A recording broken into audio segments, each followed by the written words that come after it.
These 5 books represent 25 years of my life, and I'd like to tell you how I wrote the books. Basically, I was a stockbroker and an investment advisor in Houston, Texas for 35 years with Park Avenue Securities and Guardian out of New York. I hated Houston traffic. It was killing me. So what I would do, I'd get down to the office in a very crowded galleria, and I would write every day for 2 hours.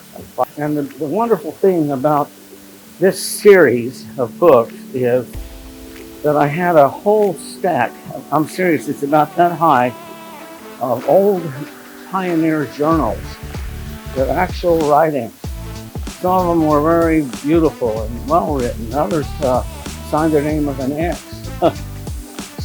But these journals were left me by my mother-in-law when she passed away. And so I had ample material of research for the subject of the Two Rungs of Stone saga. The history of the people that we're going to be talking about in Denmark.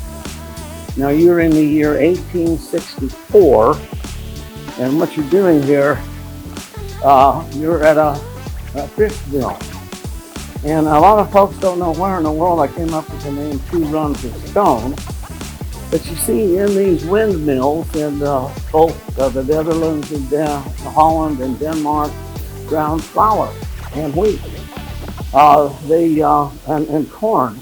Dried corn would be the grist, and that's where they came up with the term grist mill.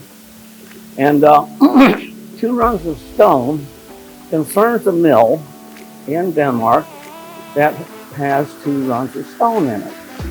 And the rungs of stone are, first of all, our heroine. Her name is Catherine Jensen. She is represented by the huge millstones. And so a rung of stone was, the bottom stone was called the bed stone.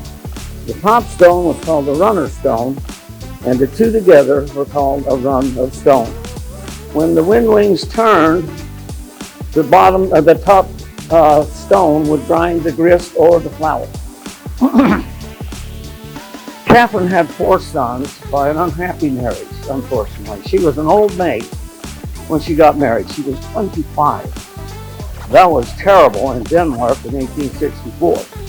So I think sort of as a last-ditch effort, she married an attorney. They called him a solicitor. His name was Elias. Would be an example to them of manhood and kindness and serving and helping their mother. So Catherine had a male counterpart that helped. Unfortunately, Torkel was also in a bad marriage. He didn't have children, and his wife was a professional person, and she was gone all the time also. So these 2 people, Torkel and Catherine, had a lot in common. Nothing going on between them, just good friends, and he was a great manager. So what's going on? The 2 rungs of stone are Catherine and Peter, the lady and her oldest son. We're at a ball, we're at a political ball. We're in Denmark. You'll notice a similarity between the fur hats in England and their hats. Those are beaver hats. And believe it or not, the beaver in the western United States was hunted for the pelts to make these hats for the soldiers in England and in Denmark, sister countries. Well, there they are at this political ball, and Catherine has gone and made herself and is wearing a beautiful dress.